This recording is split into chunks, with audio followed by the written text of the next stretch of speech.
So if weight loss is extremely important for you right now, but you find yourself struggling with staying consistent with your diet because you're always hungry or experiencing an overwhelming sense of craving, stick around because in today's video, I will be going over what volume eating is, who would benefit from volume eating, who would not benefit from volume eating, and how to start implementing it today. Volume eating was a concept that I came across that helped me pave the road to a clear understanding that I didn't have to starve myself or feel deprived in order for me to reach my goals. It taught me that if I learned how to prioritize foods that I enjoyed, that provided me with the ability to eat less for more, I could eat the amounts of foods that I felt that I needed to, that would keep me full and satisfied, and not only lose the weight, but keep it off. This was huge for me because this meant that I had choices and that I no longer needed to ignore my hunger signal and that I had a sustainable way to help me reduce cravings. This provided me with more freedom and enjoyment, which are key components to long-lasting weight loss. If you're new here, I'm Laura, and welcome to my channel where I share my experience, tips, tools, and guidance that will help inspire and motivate you to create long-lasting, healthy weight loss. Volume eating is a concept, strategy, or method of eating food higher in volume and lower in caloric value to help minimize your caloric intake while helping you reduce hunger cravings. So by choosing foods higher in volume and lower in caloric density, you are able to eat larger portions and still reach your goals. And when you think about it, this technically throws out the popular teaching that the only way for you to lose weight is to eat less. When in my eyes, and from what I've experienced, the way to lose weight and to keep it off is to make better choices. So let me explain. There are many variables to the weight loss process. And the eating less one, in my perspective, is a concept that is taught incorrectly and teaches unsustainable habits for the vast majority. The eating less narrative primarily teaches us to drastically cut our portion size in order for us to reach our goals, which in most cases is counterproductive, especially when we take into consideration that when you're on a weight loss journey and you're working out, you're moving more, your body needs more fuel in order for it to operate and function correctly. It is proven fact that when you start a weight loss journey, that you tend to have an increase of hunger. So why not find a way that you can stay within that caloric deficit and still be able to reach your goals? So the reality is you can cut portions and still be eating foods that increase your desire to want more and or have you feeling hungry shortly after you consume them. The eating less narrative can also be a huge trigger and problem for those who are struggling with their weight. Because when most of us are instructed to just eat less without the proper guidance on how to do so effectively,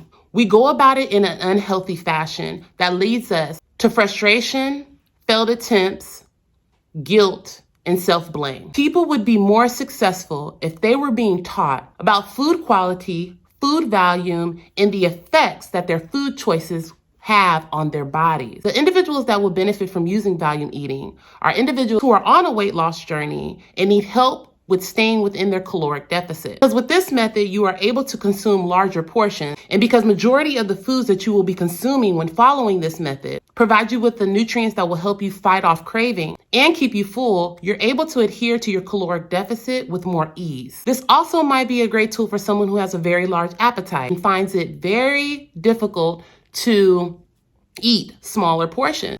And just so you know, there's nothing wrong with that. This also could be a good tool for someone who has a fear of eating larger portions due to extreme dieting and having an unhealthy relationship with food through their weight loss process or over the years. Because in my eyes, I believe that this will show them that more food doesn't necessarily mean more weight. If you are someone who finds it extremely difficult to not over-obsess over calories, aren't in that space or willing or have the urge to learn how to create balance between making sure that you're getting in enough nutrients, proteins, and fats While using this strategy, this might not be a good tool for you. Ultimate goal should always be incorporating tools that will help you create a healthy lifestyle, whatever that looks like for you. So if you feel like this would cause more harm than good, go with that feeling and go another route. First, you want to look up what high volume foods are. This will help you gain a clear understanding of what foods you should prioritize moving forward. The majority of these foods will not be processed. They will mostly be whole foods. This doesn't mean that you can't find foods that are processed that will provide you with the same benefits of eating more for less. These options are normally labeled light or fat-free, but be mindful when making these choices. I already know that I'm a firm believer of the 80-20 rule, which is basically making sure that 80% of your food is nutrient dense, leaving that 20% for foods that are processed. I strongly encourage you to keep in mind, even though the food might say light or fat-free, this doesn't mean that they are healthier for you. Don't become obsessive and limit yourself to only those options. Experiment with different ones, find your favorites, and use them as you see fit. What I did is I took note of the foods that made up the bulk of my meal, and I started there. I knew that foods that were high in fiber and that were nutrient dense and incorporating more protein were the main factors of me staying full, less food focused, and sustained. And I also seen how consuming more of those options helped reduce my cravings. So I made sure that those types of foods were priority when making my meal. Then I took it a step further and started experimenting with my add-ons like my cheeses and my sauces and swapping them with less calorically dense options. This allowed me to have more for less and at least make me feel guilt-free when adding these options because I was still within my daily needs in order for me to reach and or sustain my goal. This did require me to be more mindful when shopping and making sure that majority of my meals were home cooked. And I'm telling you right now, it was worth it. I've always had a large appetite as far as I can remember, even before the emotional binge eating started. And although I was able to be successful with, cutting my portion sizes in the past, I found it hard to adhere to for the long run. There were many times that I spent the day fighting my body and forcing myself to ignore what I know now were my hunger signals. I didn't understand the importance of honoring them. I want to make this clear. I'm not saying that reducing your portions is a bad thing.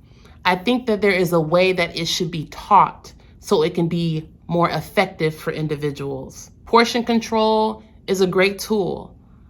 But again, I feel like it is taught incorrectly and dangerously, especially with these individuals that are unaware. Sometimes they're out here teaching it in an unhealthy manner. I had so much guilt and fear when it came to eating more food, which led to me creating an unhealthy mindset when it came to eating and weight loss. Volume eating helped me change the old narrative. And if watching this video helped you do the same, let me know in the comments. Please make sure that you check the description where you can find all of my information on how to stay in contact with me. I have courses. I have free guide right now on how to create long-lasting weight loss and starting your journey. I also have a support group that is amazing every week. So check that description. There's some information. I also do have my one-on-one coaching is open right now. If you're interested, make sure you like and subscribe, and I will see you guys next week. Bye.